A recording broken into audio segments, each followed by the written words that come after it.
हमारे खाक चौक में भगवान जो विराजमान हैं श्री सीताराम जी महाराज, लक्ष्मण जी महाराज, तो एक हमारे पूज्य गुरुदेव पहाड़ी बाबा महाराज का ही एक शिष्य थे, हमारे गुरु भाई ही थे। हमारे सामने की घटना नहीं है, पुरानी घटना है। तो उनके मन में आया कि पुराने ठाकुर जी हैं, ने सब बढ़िया साफ निकले हमें। तो वो महात्मा ज़्यादा विचार नहीं किए, गर्म पानी में सोडा घोले। सोडा होता ना सफाई के लिए, पहले महात्मा लोग गर्म पानी करके सोडा डाल देते, उसी में कपड़ा धो लेते थे। तो उसी में सोडा डाल के और उसी में साफ कपड़ा डाल के और गरम गरम कपड़ा से सोडा के पानी से श्री राम लक्ष्मण जानकी जी तीनों सरकार को और श्री पहाड़ी बाबा के श्रीअंग को भी और उससे सुखदेव जी सबको उन्होंने बढ़िया से रगड़ रगड़ करके उनका मार्जन किया। और बड़े खुश हुए कि देखो भगवान एकदम भक्क सफ़ेद निकले आए, बढ़िया लग पुराने। और महाराज जी उस समय कलकत्ता में थे, श्री गुरुदेव भगवान पहाड़ी बाबा महाराज कलकत्ता में थे, एक भक्त के यहाँ थे। तो अर्धरात्रि के समय महाराज जी रात्रि को 2 बजे तो उठ ही जाते थे, 2 बजे बैठ जाते थे ध्यान में पहले।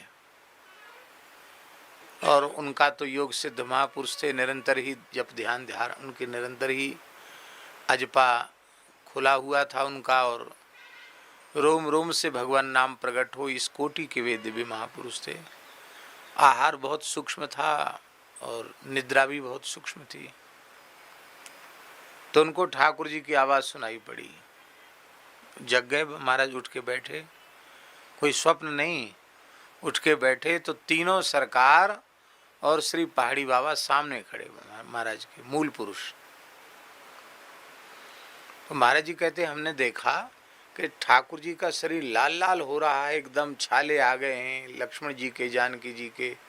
और श्री पहाड़ी बाबा तो कह रहे हैं कि हमने तो जीवन में विभूति ही चढ़ाई है और कुछ हमने किया नहीं, हमको तो बहुत जलन हो रही, हमारे तो सब शरीर छिल दिया, कपड़े से रगड़ रगड़ करके सब शरीर छिल गया हमारा, बहुत जलन पड़ रही है बाबा बोले। और तीनों सरकार यही करें बहुत जलन पड़ रही है। तो महाराज जी ने पूछा कि जय जय क्या हो गया आपको? तो उन्होंने सारी बात बता दी।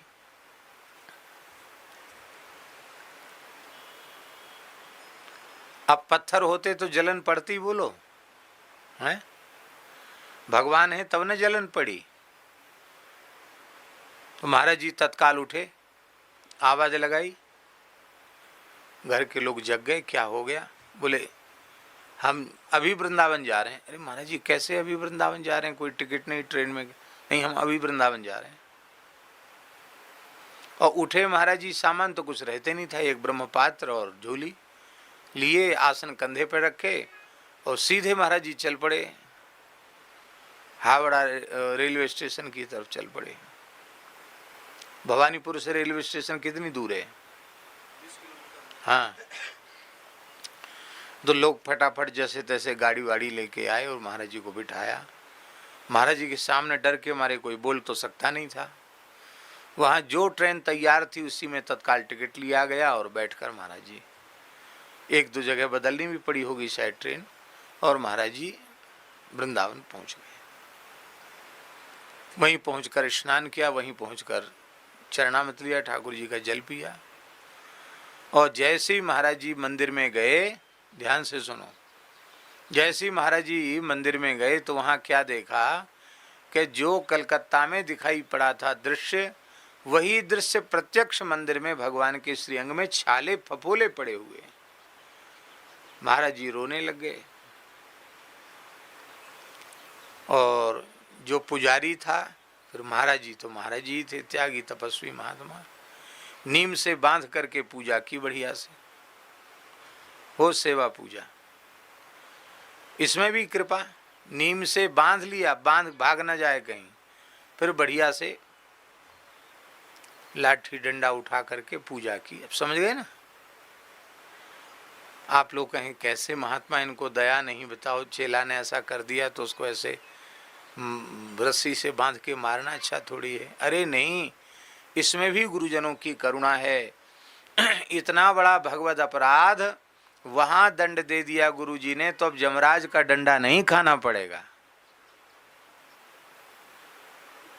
वहां दंड भोगना पड़ता तो कितना भयंकर होता, और यहाँ तो थोड़े में ही निकल गया। जैसे माँ अपने बालक को पीटती है और कोई दूसरा कहे कि अरे तुम थक गई होगी, हम पीट देते हैं तुम्हारे बालक को, तो स्वीकार करेगी? बिल्कुल स्वीकार नहीं करेगी। उसके पीटने में भी वात्सल्य है।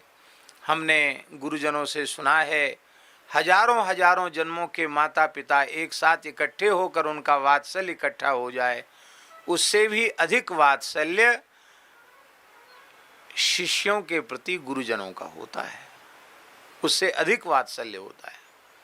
माता पिता का वात्सल्य लौकिक लाभ ही देगा, अलौकिक लाभ नहीं दे सकता, पर संतों का, गुरुजनों का वात्सल्य जीव का परम कल्याण करने वाला होता है।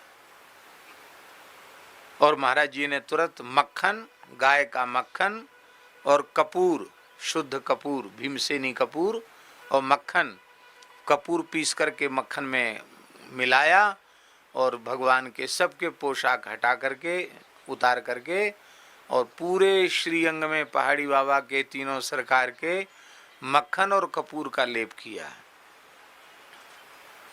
भगवान को सुला दिया। क्योंकि दोपहर तक तो महाराज जी पहुंचे थे, उत्थापन में दर्शन हुआ था, महाराज जी ने भोग लगा के सुला दिया। रात्रि को ठाकुर जी फिर आए, बोले बाबा हम ठीक हो गए, बिल्कुल ठीक हो गए।